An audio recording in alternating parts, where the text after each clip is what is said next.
have a question there. Now, in the resolution that failed the other day in the UN Human Rights Commission, there's a clause for rapid access for humanitarian groups into particularly Manipam and all that. And in the resolution that subsequently passed, the government-sponsored one, that is not there. So I am, it's difficult for me to understand, because what kind of access are we still asking for? If you're saying, look, you have already access, then what is the big issue about access into these camps? Yes, actually the access is there for service delivery. But there is a problem, because still the camps are not all fully organized. Not all the people are registered properly. So it takes time. Now there are concerns with regard to security as well. What the government is saying is that there might still be large numbers of cadres inside, so there has to be a proper process which even the international community understands. So the process is going on to separate the cadres or combatants from the civilian population. So that's a slow process, and we would like that to be expedited, and so that there can be better access. So without that being sorted out, I think there's a concern on the part of the government to give free access for other things. Say for example, as we see, there is a need to organize the IDPs in committees, and so that they can take more responsibility. They should not be, they have had a very traumatic experience. Their lives are shattered, their social structures are all disintegrated. So in the recovery process, there has to be some interaction, greater interaction with them. There has to be some psychosocial programs. Those are still very much limited because of the security concern. That's where the access is limited at the moment. Yeah, but then, for instance, Secretary General Ban Ki-moon had said that the situation is appalling. He has said he's seen so many other camps in other countries, but yet to see one like this. Why these contrasting views? Yeah, but I think it is like this, Harsha. Now, if you look at the basis for his comments, this is what I understand. Yes. Usually, in any, according to international standards, you can't have a camp of more than 20,000 people in one site. That's the international standard. You should, because that is what the international experience indicate, yes, that to ideally provide the services and to maintain law and order, you shouldn't have a camp of more than 20,000 people inside that particular place. Yeah. But here we get, because of necessity, there was a sudden influx and the government had to respond, or we also had to comply. Some sites have more than 60-70,000 people. So if you take, for example, zone 2 of Manipam has more than 70,000 people. So it's unmanageable in that sense. So there has to be a reduction in numbers in one way or the other. Otherwise, even if you get all the resources available, you just can't meet the minimum standard. So that is why he's saying that we can't, at the moment, we know that the proportion of toilets, I think, is not adequate. So that is because the numbers are so large. So there the conditions are appalling, because people have to wait for a long time to attend to their needs, and other basic services are not available, drainage systems are not there. And I think more than that, this whole question of people not having lot of hope for the future, I think that is what is most alarming, because they are traumatized.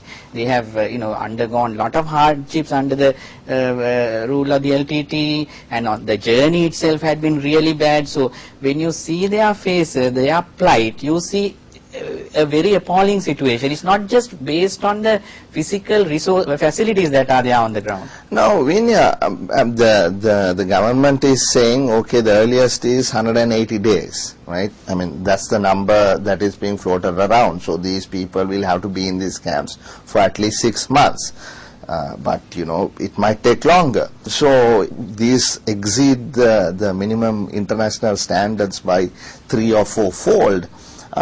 Shouldn't the government be thinking about either reducing the numbers by letting people go back to wherever they came from, which is unlikely for 6 months, or else then construct other sites so that these numbers can be minimized to a manageable number. Yes, I think that's also happening, and I know the UN had also made these recommendations, either there itself or in other sites, to sort of relocate people and to make the individual sites more manageable.